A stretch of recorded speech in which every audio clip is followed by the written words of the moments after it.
Everybody, what's up? We are back with another stock analysis, and today we'll be looking at Medifast, or the ticker MED. So this is a very, very small company focused in healthcare, as far as I know.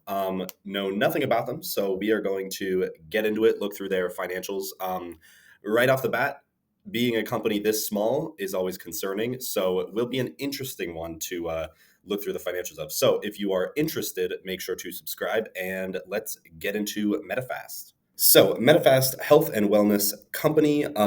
Basically, they do lifestyle coaching, as far as I can tell. $156 million market cap. So this is on the smaller side of things.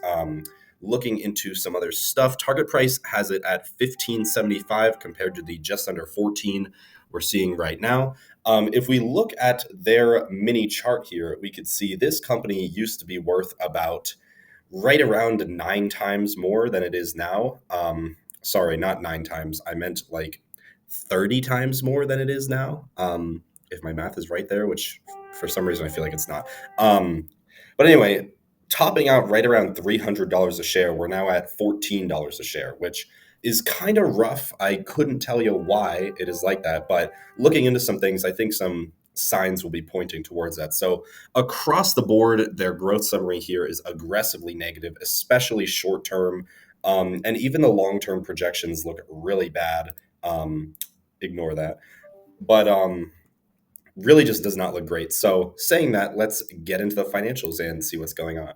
So starting off with the income statement, once it wants to load up for me here, we will see what they've been getting into. So starting off with the years, we could see the first kind of sign of distress is their sales have essentially been cut in thirds over the past 2 years, which is really not a great sign for any company, but you can see it really fell off a cliff there in the past 2 years at 600 million. Yes, 600 million in revenue now. Net income also is just about negative.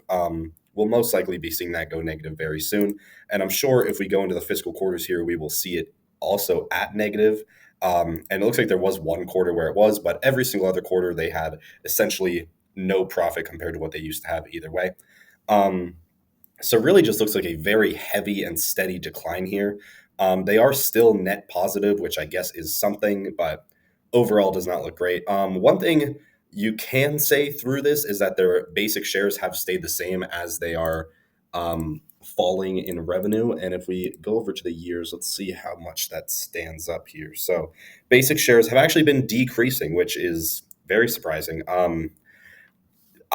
This is a very unique case. Usually you would see some dilution in situations like this where your sales fall off a cliff. If you know in detail why this happened with this company, please let me know in the comments. But from a financial standpoint, it looks like they just really took some tolls with demand just completely evaporating for their company. But if you know the specific events, please feel free to let me know in the comments.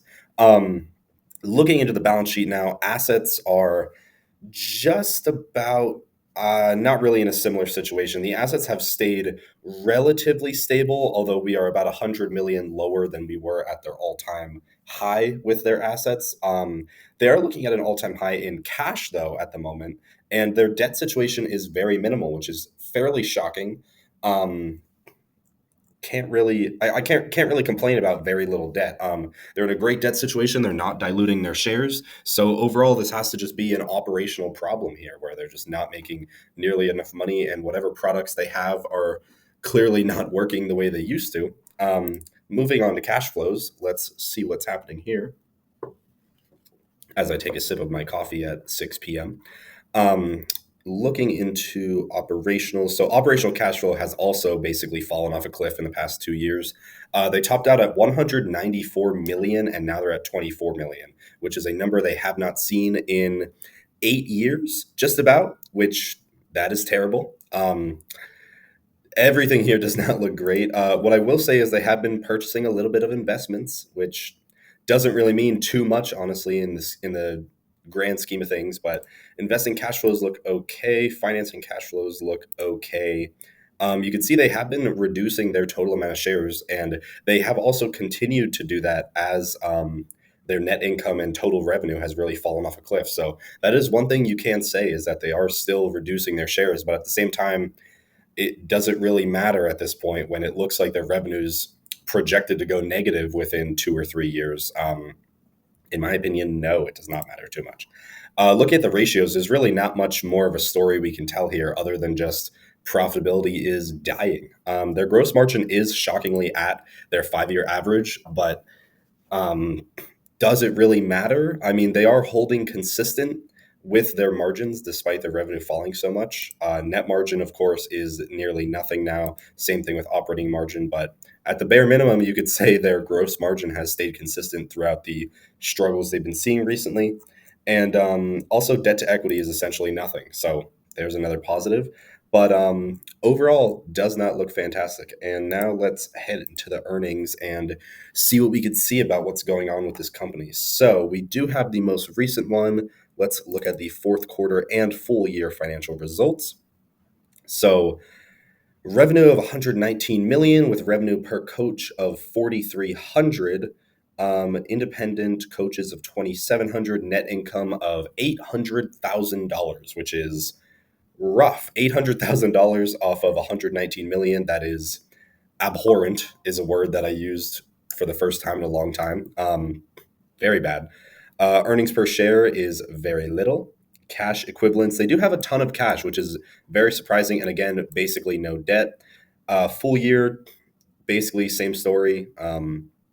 Nothing too much. So, pivotal year for Medifast, transforming their business to meet the changing nature of the health and wellness market.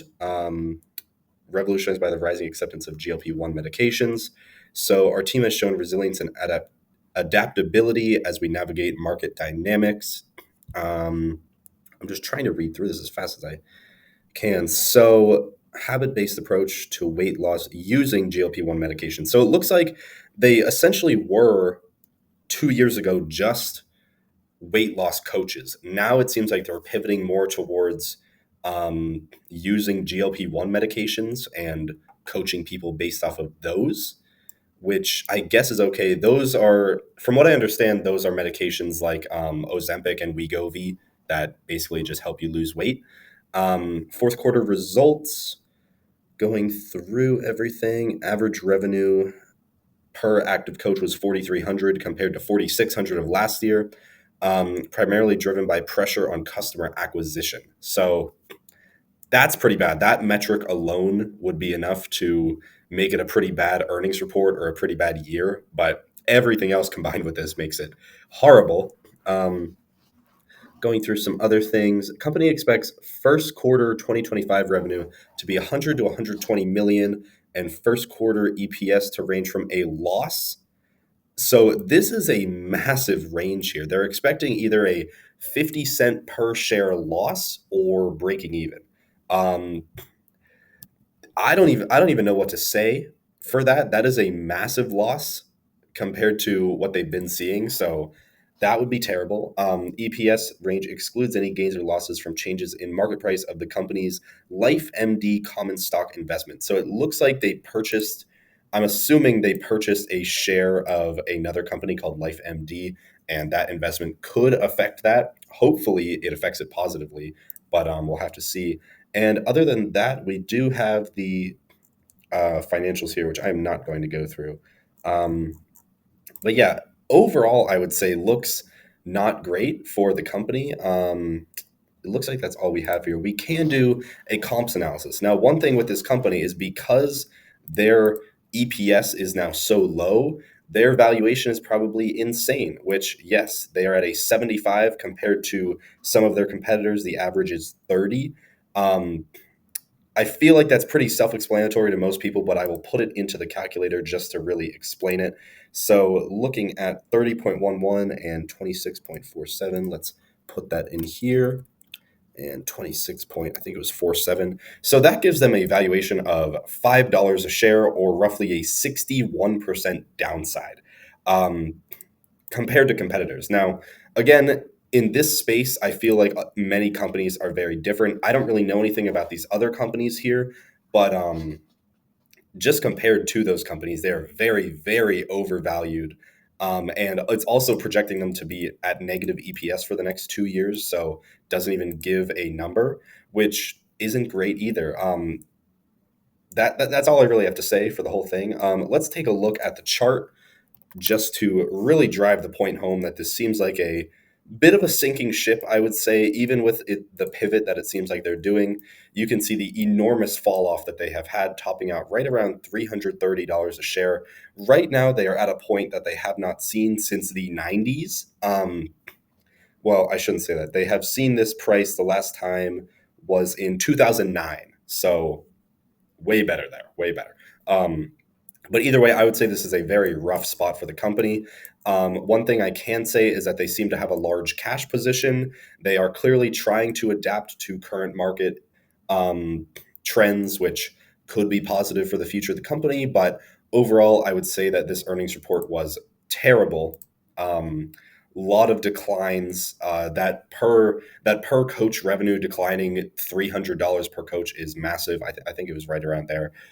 That is very bad. And just based on the way the stock price has fallen, I would say that they have lost nearly all of their investor confidence, and their valuation is a very small fraction of what it used to be. So, saying that, that is all I have for Medifast today. Feel free to do more of your own research. Let me know what I got wrong. Let me know if you enjoyed in the comments below. And that is all I have today. So, thanks for watching and make sure to subscribe.